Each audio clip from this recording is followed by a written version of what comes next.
The Beverly Hillbillies.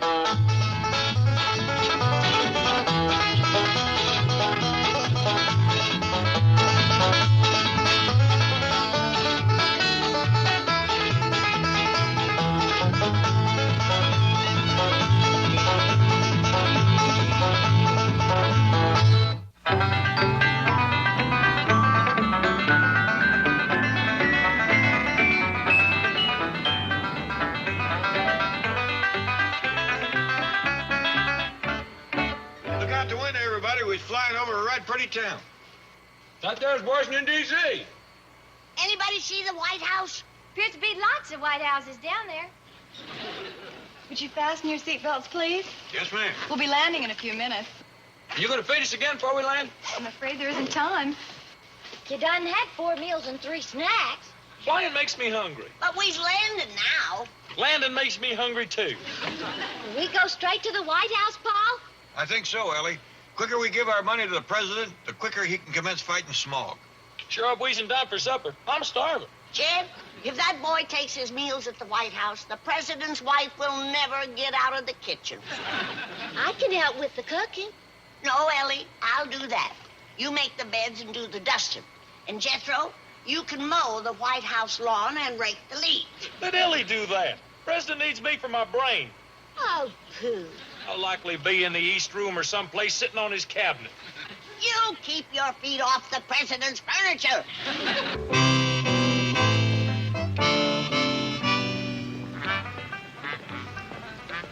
Looks like we made it. The Clampetts aren't here yet.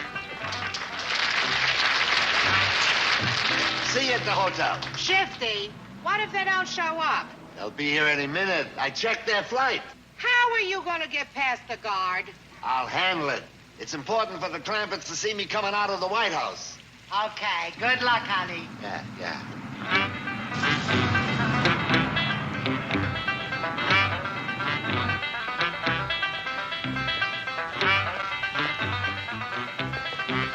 Schaefer, FBI. Hold it.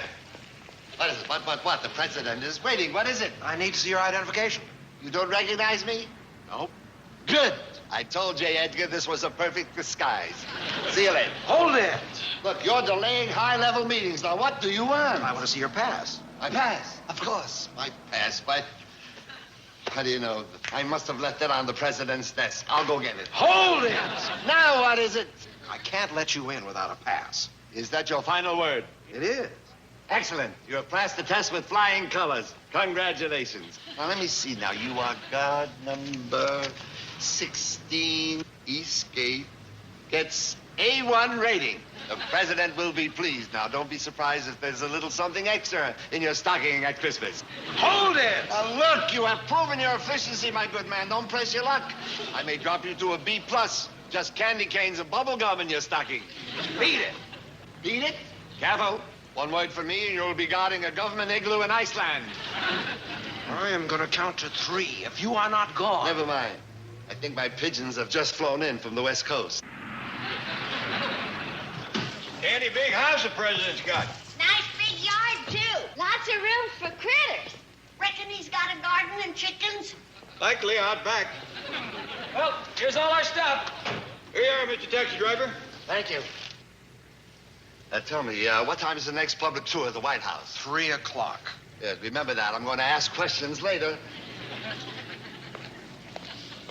Tell the president I'll be there. Mr. Schaefer! Honest John! Well, bless my soul, if it isn't the Clampetts. What brings you to Washington, of all places? We's here to see the president. We want to talk to him about the smog problem. We's going to help him get rid of the stuff. What a coincidence. You just appointed me chairman of a very special committee for that purpose. I'm ready to give him my money if I just knew how. Another coincidence. Just happens to be the function of my committee. Hey, Oh, I try to do my humble bit. Shall I make out the check to the president? As a matter of fact, the check should be made payable to my committee. What's that? Citizens Against Smog Horror. That's quite a lot to write. Just use the initials. Fine. Citizens Against Smog Horror. Now, shall I make it for the whole 95 million? No, no. That might be a bit hard to handle. What do you mean? Well, you see, other public-spirited citizens not as wealthy as you might be embarrassed and not contribute at all. Oh, well, we don't want that to happen. I'm glad you understand. Give him $5, Jed. Lots of folks got that much. On the other hand, let's not go too far the other way. A little friendly embarrassment never hurt anybody. How about starting with $1 million? Excellent. Just the right amount to get the ball rolling. That's 1, comma, not, comma, not, dot. Boy's got a great head for ciphers, ain't he? He's a real knothead. Well, there you are, Mr. Honest John. I hope that primes the pump. Beautiful. The president will be delighted. Are you going to show it to him? At our afternoon meeting. What time is that again, my good man? 3 o'clock. Tell him to be on time. I'm a busy man. You must know the president pretty good. Pals, buddies. Well, why don't you take us to the meeting with you? We'd like to say howdy to him. And he'd like to say howdy to you. Golly. However, the Secret Service requires security clearance.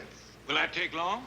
Do you happen to have birth certificates, color photographs, passports, and a complete set of fingerprints with you? Why, no, we ain't. Well, I'm afraid it'll take a while.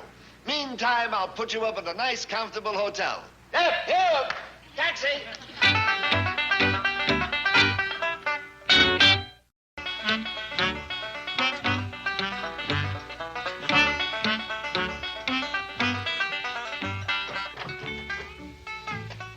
These are dandy fine accommodations, Mr. Honest John. Well, thank you, Mr. Clampett. Here, let me show you something.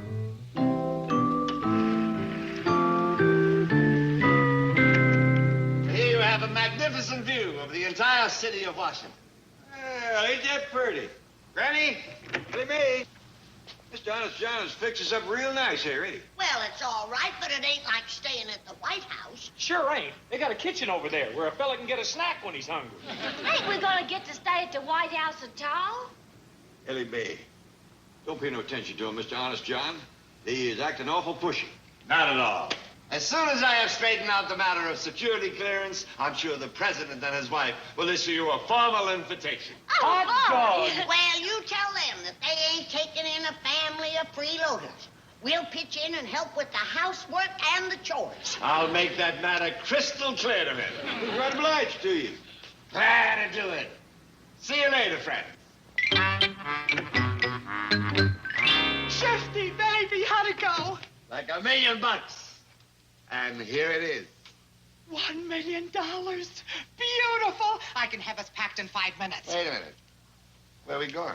Mexico, Venezuela, you name it. Flo, there are 94 more where this came from. Now, don't get greedy. Let's take our $1 million and play it safe. Baby, this is a chance of a lifetime. Think big. I'm thinking big. We could get 20 years apiece. Relax. I got those hillbillies in the palm of my hand. They're grapes waiting to be picked. How? Well, I got $1 million for smog. I'll get $1 million for something else. How? I'll think of something. I'll sell them the White House. How? How? How? You sound like an Indian. That's it. You're going to be an Indian. What? It's beautiful. They'll love it. You are the last of the Columbia Indians. And that, dear friends, is why the president is embarrassed to invite you to the White House. You mean he don't even own the house he lives in? Not so much as a stick of furniture belongs to him. That's terrible. No wonder he can't ask us to stay. I'd feel the same way in somebody else's house. Who owns it? The White House stands on Indian ground. No. Yes, this entire area was once occupied by the Columbia Indians. That is why, to this day, it is called the District of Columbia. Well, can't the government buy it from the Indians? There's only one surviving member of the Columbia tribe, and she refuses to sell. She? Yes, the ancient and noble Princess Sitting Hawk. Right noble name. A proud and defiant woman. Not all the pale-faced pony soldiers can drive her from the land she feels is rightfully hers. Why won't she sell? Sitting Hawk does not trust politicians. She says they speak with forked tongue. Well, can't the president get her to sell the White House to him? Every chief executive since Lincoln has tried. Lincoln? How old is she? Well, no one knows for sure, but at least 150. Indians does live a long time. She wouldn't even sell to Lincoln? Well, she liked certain things about him. The fact that he was tall, a simple man, humble, honest. I would say that Lincoln and Teddy Roosevelt have come closest to impressing Princess Sitting Hawk. She favored Teddy, did she? Well, he was a rugged outdoor man. She admired that. She liked his mustache. She called him Chief, hair on the lip. Them two was the only ones that come close, huh? Yes, if there only existed a man who combined the qualities of both. Tall, simple, humble, honest, a rugged outdoor man with a mustache. You're describing Jed? One who had never been involved in politics. That's Jed. Who? Jed Clampett. He's sitting right here. Now, Granny. Why, Judge, I think she's got it. Shucks, no. Did you hear that? Shucks. No. It says everything. He's simple, he's humble, he's honest. He's tall, and he's got hair on the lip. He's our man. Forget it. I can't handle nothing as important as this. Mr. Clampett, when Andrew Jackson, Old Hickory, was asked to fight the Battle of New Orleans, do you know what he said? Forget it. I can't handle nothing as important as this. Is that a fact? But he won, and you will win. History has chosen you, and you cannot refuse. Do it, Jed. Then we are sure to get an invite to the White House. Well, I ain't gonna do it just for that. Then you will do it? Well, if it leaves the president's mind, least I can do is try. Spoken like a true patriot. I will take you to Princess Sitting Hawk and act as your interpreter. You talk Indian? I learned as a child. The tongue of the Columbia Indians was the second language in our home. How come? Well, many moons ago, my family befriended the tribe. When all other pale faces were against them, the Indians knew they could always find refuge in the home of a Schaefer. It was nice of your folks to take 'em in. Our name has become part of the Indian language, synonymous with hospitality. To this very day, to be taken in is to be Schaefered.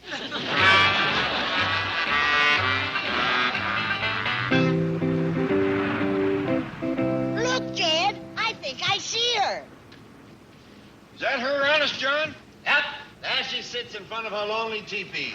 The last of the noble Columbia Indians, the ancient and venerable Princess Sitting Hawk.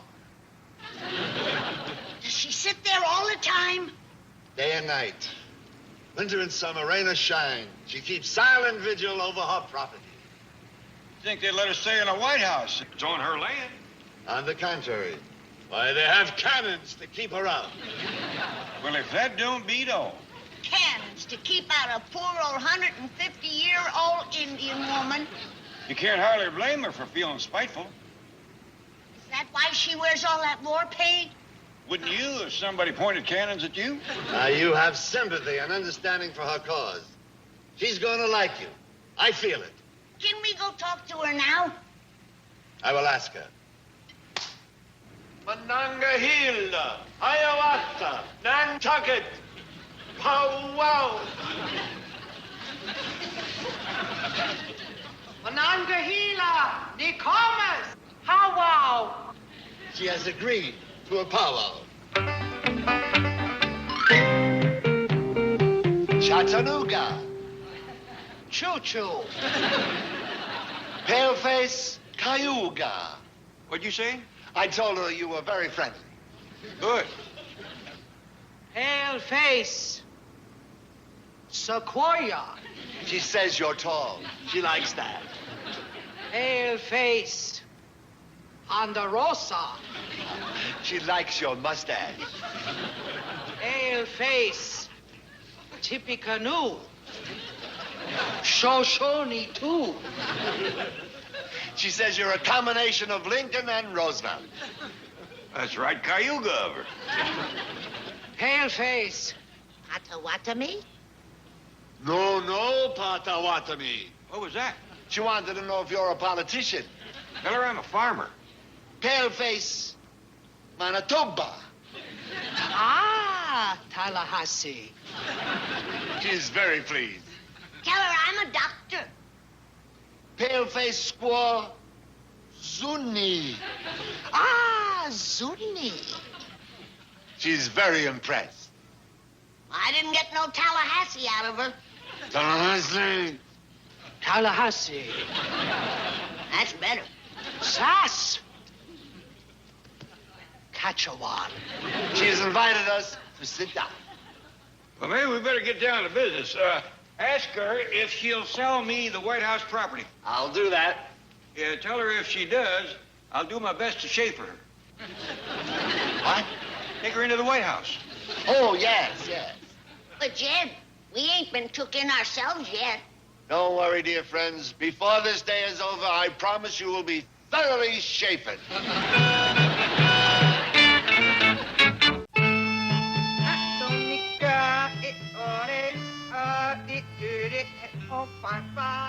What's Sutton Hawk doing in there? She's getting help from the spirit.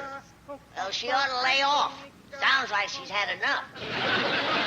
Oh, no. She's contacting the spirits of her ancestors who have gone to the happy hunting grounds, asking their advice. I hope they advise her to sell me the White House. First thing I'm going to do is take them cannons away. Yeah, looking down the mouth of a cannon every day must be awful scary. Not the Sitting Hawk. She is fearless. Even General Custer couldn't drive her from this spot. He tried, did he? Rode in here with his cavalry, yelling, shooting, waving their sabers. But she never budged. Spunky little woman. Her bravery so impressed General Custer that he called her Courageous Adversary, a name which has stuck to this day. I'd have called him a few names. Ah, Sitting Hawk got her revenge. She told her cousin, Sitting Bull. You know what happened to Custer?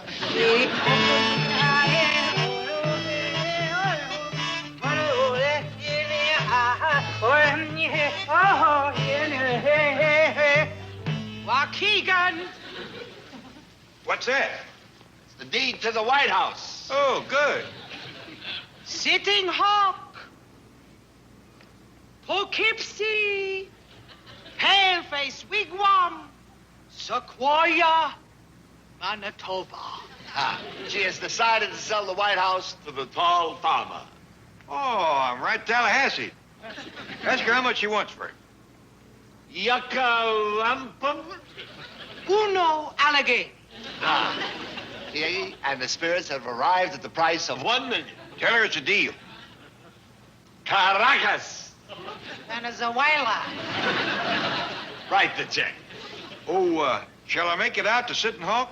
Yes, but include the name bestowed on her by General Custer. That's Courageous Adversary Sitting Hawk. Well, I don't hardly have room for that. Just use the initials. That's the custom here in Washington. Courageous?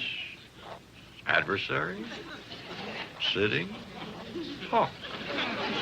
Well, what do you know?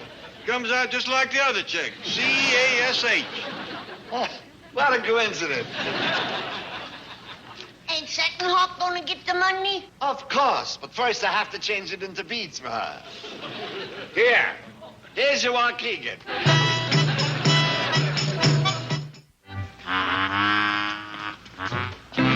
Howdy. Howdy. We's the Clampetts. This here is Granny, Ellie Mae, Jethro, and I'm Jed. Howdy. Howdy. Can I help you folks? Oh, no, thanks. We's all able-bodied. The president is gonna chafer us. I beg your pardon. Can you keep a secret? Yeah, I think so. I Poughkeepsied the White House from Sutton Hawk. No fooling. How's gonna give the president his Waukegan? And he'll be right Tallahassee to get it. Well, we best Saskatchewan for the supper table. Hey, can we see the president now? Just a second. I'll see if he's busy.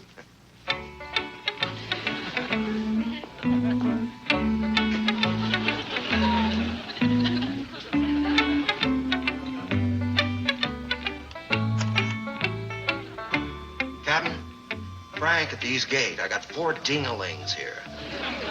Okay, but hurry.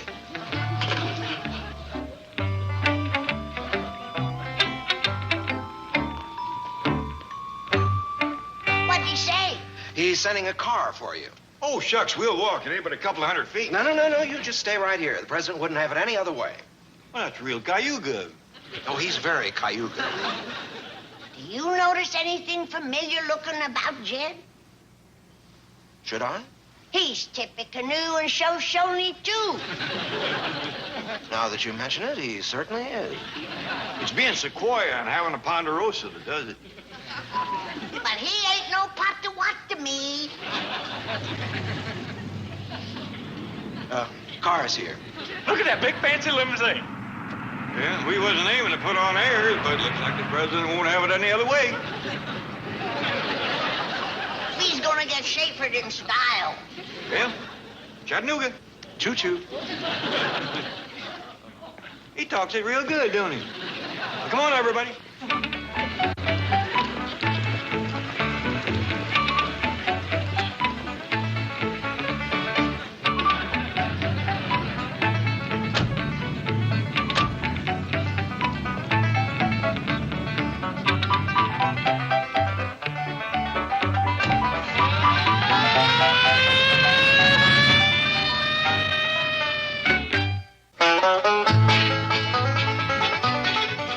Black hat, black boots, black belt.